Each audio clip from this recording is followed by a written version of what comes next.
There is a place so narrow, so deceptively small, that it barely registers on a global map, yet it holds the power to disrupt the entire world in a matter of hours. The Strait of Hormuz is not just a strategic location, it is the ultimate choke point of the modern global system. At its tightest, it spans just over 30 kilometers, forcing nearly a third of the world's seaborne oil to pass through a confined, predictable corridor. This is not just maritime traffic, this is the lifeline of industrial civilization compressed into a single, vulnerable artery. Every tanker that enters Hormuz carries more than oil, it carries economic stability, political leverage, and the balance of power itself. Because in today's world, control is no longer defined by land or borders, it is defined by flow. Who controls the movement of energy, controls the tempo of the global economy. And Hormuz concentrates that power like nowhere else on Earth. It transforms geography into influence, turning a narrow stretch of water into a strategic lever capable of moving markets, shaping alliances, and triggering crises without a single shot being fired. This is what makes Hormuz different. It is not just important, it is decisive. In open oceans, control is diffuse and uncertain. But here, everything is compressed. Every route is known. Every movement is visible. Every disruption is amplified. And that makes it controllable. In the language of modern strategy, Hormuz is not just a passage, it is a system node, a pressure point where global supply chains converge into a single line of vulnerability. This is why every major power watches it, prepares for it, and ultimately seeks to influence it. Because whoever holds influence over Hormuz does not just control a strait, they control the rhythm of the world. Control, however, does not always mean ownership. And in the case of the Strait of Hormuz, that distinction defines the entire strategy. The United States has never needed to claim the strait, redraw borders, or plant a flag on its shores. Instead, it has pursued something far more effective, a persistent presence. Because in modern naval doctrine, influence is established not by possession, but by the ability to act at any moment, in any scenario, without warning.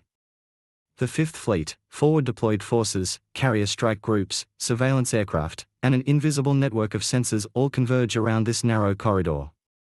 Together, they create a reality where every movement is observed, every escalation is calculated, and every threat is met before it fully materializes. This is not control in the traditional sense, it is control through dominance of the environment. The ability to guarantee freedom of navigation for allies, while simultaneously holding the power to deny it to adversaries, creates an asymmetric advantage that no single regional actor can match. And this is where Hormuz becomes more than geography, it becomes a managed system. Iran may sit along its northern edge, but proximity does not equal control. Because in a space this narrow, reaction time is everything. And the side that can detect, decide, and deploy fast or effectively defines the rules. This is why the United States does not need to close the strait to dominate it. It only needs to ensure that no one else can. In this balance, control becomes invisible. There are no declarations, no official claims, no renaming of maps. But the outcome is the same. Every tanker that passes through does so under a security architecture shaped by American power. Every potential disruption is measured against a response that can arrive within minutes. And in that environment, influence becomes authority. Not declared, but enforced. Not owned, but undeniable. If controlling the flow of energy is power, then controlling who depends on that flow is leverage. And this is where the Strait of Hormuz extends far beyond the Middle East. Because the true significance of Hormuz is not just how much oil passes through it, but who relies on it the most. Asia, and particularly China, sits at the far end of this dependency chain. A massive share of its imported energy originates in the Gulf, and nearly all of it must pass through this narrow corridor. This creates a strategic reality that is both simple and profound. Distance does not reduce vulnerability, it amplifies it. The further the energy travels, the more exposed it becomes. And Hormuz is the first, and most critical, point of exposure.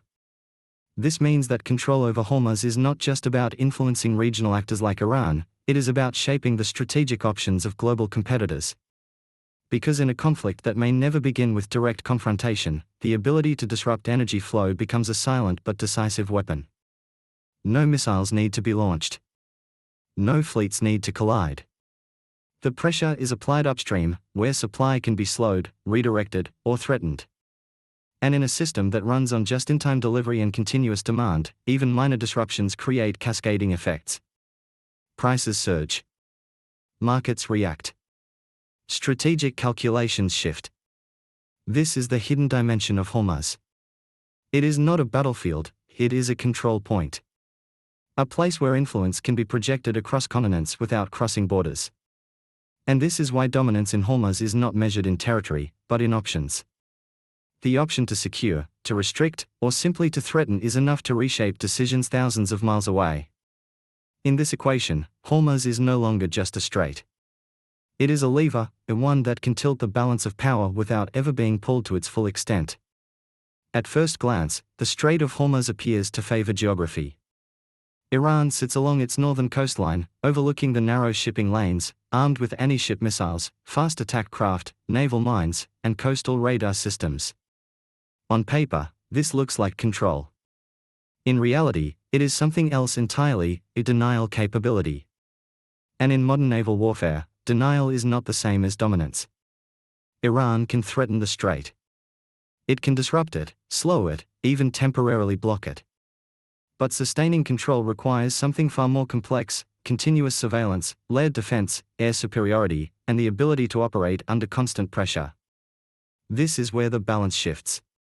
Because controlling Hormuz is not about who is closest, it is about who can maintain operational tempo over time. And that is a fundamentally different equation. The United States does not rely on static positions along the coastline. It operates as a mobile, distributed system. It carries strike groups, submarines, long-range aviation, and networked intelligence platforms working as a unified architecture. This creates depth. And depth is what transforms presence into control. Because in a confined space like Hormuz, the side that can see first, decide faster, and strike precisely does not just react to threats, it neutralizes them before they fully emerge. Iran's strategy is built on creating uncertainty. The US strategy is built on removing it. And in that contrast lies the difference between being able to disrupt the strait and being able to define it. To understand true control over Hormuz, it must be viewed not as a point on the map, but as part of a larger operational system.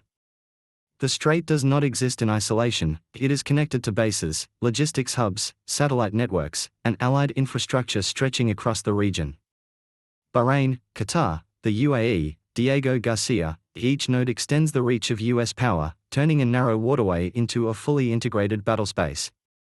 This is not about holding a line, it is about shaping an environment. Every sensor feeds data. Every asset contributes to a shared operational picture. Every response is coordinated across domains: sea, air, cyber, and space. In this system, control becomes persistent, not situational. Even more critically, it becomes scalable. The United States can increase or reduce its footprint without losing influence, because control is embedded in the network, not tied to a single platform. This is what makes Hormuz uniquely vulnerable to systemic dominance. It is too narrow to hide movement, too critical to ignore, and too interconnected to operate independently. And this leads to a strategic paradox: the strait is one of the most dangerous places on Earth, yet also one of the most controlled. Not because conflict is absent, but because escalation is constantly managed. Every actor understands the cost of miscalculation in such a compressed space. And in that tension, control is reinforced. Not declared, not formalized, but continuously exercised. This is the true nature of power in Hormuz. It is not about ownership. It is about architecture. By this point, the question is no longer whether the Strait of Hormuz can be controlled, but how that control is understood. Because in modern geopolitics, power is rarely announced, it is implied, reinforced, and eventually accepted. And this is where the idea of renaming Hormuz begins to take on meaning. Not as a literal act, but as the final stage of dominance. Names, throughout history, have never been neutral. They reflect ownership, influence, and narrative control. From seas to regions, the way a place is identified often reveals who defines its role in the global system. And if Hormuz were ever to be seen not just as a contested passage, but as a secured, regulated corridor under a single dominant power, then the name itself would become symbolic of that reality. But the United States does not need to officially rename anything to achieve this effect, because the conditions are already in place. Every tanker that transits Hormuz does so within a security framework shaped by U.S. naval presence. Every potential disruption is measured against an American response. Insurance markets, shipping routes, and operational planning all assume one underlying constant: stability in Hormuz is maintained by U.S. power. And over time, assumptions become norms. Norms become expectations. And expectations become reality. This is how influence evolves into authority. Not through declarations, but through repetition. Not through ownership, but through dependence. The more the global system relies on a single actor to keep Hormuz open, the more that actor defines the rules of access, response, and escalation. And at that point, the distinction between international waterway and controlled corridor begins to blur. This is the deeper implication behind the idea of an American Strait. It is not about replacing one name with another. It is about reaching a point where control is so consistent, so embedded, that the identity of the space itself becomes aligned with the power that secures it. A silent redefinition, where geography remains unchanged, but meaning does not. And in the case of Hormuz, that transformation does not require a single official decision. It only requires one thing: that every actor, every time, operates as if the outcome is already decided. The most important question is not who controls the Strait of Hormuz today, but how that control will shape the conflicts of tomorrow. Because the next phase of competition in Hormuz may never look like war in the traditional sense. There may be no declaration, no large-scale naval battle, no clear beginning or end. Instead, control will be tested in fragments, through pressure, signaling, and calculated risk. This is because Hormuz has entered a new strategic era, one where disruption is more powerful than destruction. Iran does not need to close the strait completely to achieve impact. It only needs to create uncertainty. A single incident, a damaged tanker, a suspected mine, these are enough to send shockwaves through global markets. And in response, the United States does not need to escalate into open conflict. It only needs to stabilize the system faster than it can be destabilized. Speed becomes dominance. Reaction becomes control. This creates a continuous cycle of action and counteraction, where both sides operate below the threshold of full-scale war. A shadow contest where presence, timing, and perception define the outcome. At the same time, technology is reshaping the equation. Drones, autonomous surveillance, cyber capabilities, and real-time data networks are turning Hormuz into one of the most monitored environments on Earth. The margin for surprise is shrinking. The cost of miscalculation is rising. And in such a compressed battle space, even small advantages become decisive. But the most critical shift is not technological, it is systemic. Because the world cannot afford for Hormuz to close. And that dependence creates stability, even in tension. Every major power, whether aligned with the United States or not, has a shared interest in keeping the strait open. This means that any actor attempting to fully disrupt it would face not just one response, but global consequences. In this sense, Hormuz enforces its own balance. It is too important to fail, and too dangerous to fully control without resistance.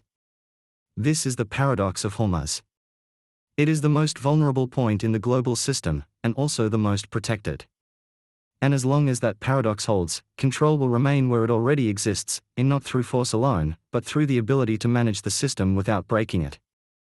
Because in the end, the true power in Hormuz is not the ability to shut it down. It is the ability to ensure that no one ever can. At some point, control stops being a strategy, and becomes a condition. Not declared, not negotiated, but simply accepted. And this is the final stage in the evolution of power over the Strait of Hormuz. Because the true measure of dominance is not the ability to act, it is the absence of challenge. When every actor operating in the region begins to calculate their decisions around a single assumption, that the United States will respond, will stabilize, and will ultimately define the outcome, then control has already been established. No announcement is required. No map needs to be changed. The system itself adapts. Shipping companies route their tankers with that expectation. Insurance markets price risk based on that expectation. Regional powers calibrate their actions to avoid crossing that invisible threshold. Even adversaries operate within limits shaped by that reality. This is how power becomes embedded. Not through constant confrontation, but through consistent predictability. A pattern where every escalation is met, every disruption contained, and every crisis resolved within a framework that never fundamentally shifts. Over time, this creates something more powerful than deterrence. It creates normalization. And once control is normalized, it becomes invisible. There are no dramatic displays. No permanent blockades. No overt claims of ownership. Yet the outcome remains unchanged. The strait stays open. The flow continues. And the structure behind it remains intact. This is the quiet transformation of Hormuz. From a contested passage, into a regulated system. From a potential flashpoint, into a managed equilibrium. And in that transition, the idea of an American Strait no longer sounds hypothetical, it reflects an operational truth. Because in the end, the most decisive form of control is not the one that is enforced. It is the one that no one seriously tries to challenge.